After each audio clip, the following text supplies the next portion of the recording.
अब देखिए संध्या, जहां तक अर्जुन का सवाल है तो अर्जुन भारतीय रेल का एक अनोखा प्रयोग हम कह सकते हैं कि पहले आरपीएफ के जवान या फिर अन्य जो सुरक्षा एजेंसियां जो राज्य सरकार से संबंधित होती हैं वो रेलवे स्टेशन पर पूरी निगरानी करते हैं, चाहे वो ट्रेन के बोगियों की निगरानी हो, चाहे रेलवे की पटरियों की निगरानी हो। सुरक्षा जो एजेंसियां हैं वो मुसाफिरों के हकों की, उनके हितों की हिमायत करते हैं। लेकिन यह एक अभिनव प्रयोग है। हम जानते हैं कि भारतीय रेल दिन दूनी और रात चौगुनी लगातार प्रगति कर रही है। इलेक्ट्रिफिकेशन से लेकर वंदे भारत स्लीपर ट्रेन के परिचालन तक भारतीय रेल ने कई तरह के कीर्तिमान स्थापित किए हैं। लेकिन ये जो अर्जुन रोबोट है, यह अपने आप में अभिनव प्रयोग है कि इस रोबोट के द्वारा हम उन तमाम तरह के संदिग्धों पर नजर रख सकते हैं जो संदिग्ध हमारी सुरक्षा व्यवस्था को चुनौती देते हैं। यानी सामाजिक जो अशांति फैलाने वाले जो लोग हैं उस पर कड़ी निगरानी रखता है अर्जुन, जिसके सहारे कंट्रोल रूम को यह त्वरित जानकारी हो पाती है कि आखिर यह जो अर्जुन है वो तुरंत बताता है कि कहां पर किस तरीके की घटना हो सकती है या कहां पर किस तरीके की अप्रिय वारदात घट सकती है। इस पर रोबोट नजर रखता है। और आपने बिल्कुल सही कहा कि नमस्ते से लेकर मुसाफिरों के गंतव्य तक पहुंचने तक, उनकी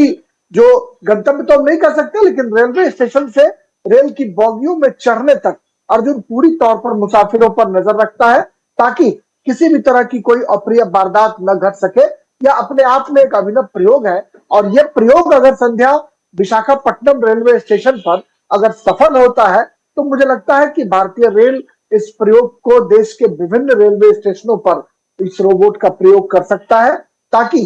चप्पे चप्पे पर नजर रखी जा सके। सीसीटीवी के द्वारा भारतीय रेल की यह कोशिश रहती है कि रेलवे स्टेशन के बाहर, पटरियों पर, बोगियों में और अब तो वंदे भारत जैसी ट्रेनों में सीसीटीवी या फिर अन्य ट्रेनों में भी सीसीटीवी लगाकर चप्पे चप्पे पर निगरानी रखने की कोशिश भारतीय रेल के जो जवान हैं, जो आरपीएफ के जवान हैं, वो सीसीटीवी के माध्यम से कंट्रोल रूम से तमाम गतिविधियों पर नजर बनाए हुए हैं। लेकिन रोबोट के आ जाने से एक बड़ा जो है ये आने वाले दिनों में मील का पत्थर साबित हो सकता है। पूरी तरह से एक स्वदेशी तकनीक से इसको निर्मित किया गया है, तैयार किया गया है। सीसीटीवी का आपने जिक्र किया, क्या सीसीटीवी के रिप्लेसमेंट के तौर पर हम अर्जुन को देख सकते हैं या फिर सीसीटीवी के सहयोगी के तौर पर, रेलवे पुलिस के सहयोगी के तौर पर अर्जुन पूरी तरह से काम करेगा?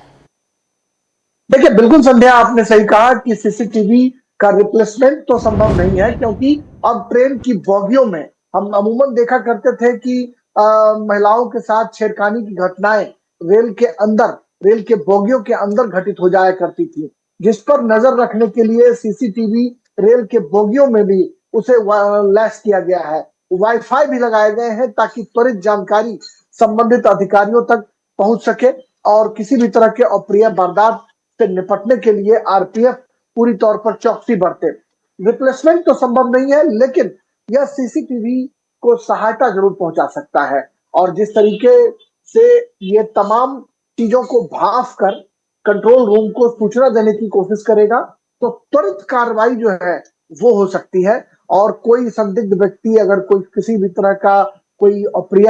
जो वस्तु है, अगर संदिग्ध वस्तु लेकर वो रेलवे स्टेशन के भीतर दाखिल होना चाहता है, चाहे वो हथियार हो या बॉम्ब हो या इस तरह की चीजें जिससे कि हमारी शांति भंग होती हो, तो ऐसी स्थिति में रोबोट तुरंत जो है कंट्रोल रूम को जानकारी देता है और कंट्रोल रूम त्वरित उस पर कार्रवाई करता है। तो जहां सीसीटीवी के माध्यम से साझा करने के लिए तो निश्चित तौर पर ये जो रोबोट एक अर्जुन है वो से भी एक तमाम यात्रियों के लिए एक सहायक भूमिका निभाएगा, व्यवस्था भंग ना हो इसके लिए काम कर सकता है। जी, बहुत शुक्रिया राजेश तमाम जानकारी हमसे साझा करने के लिए।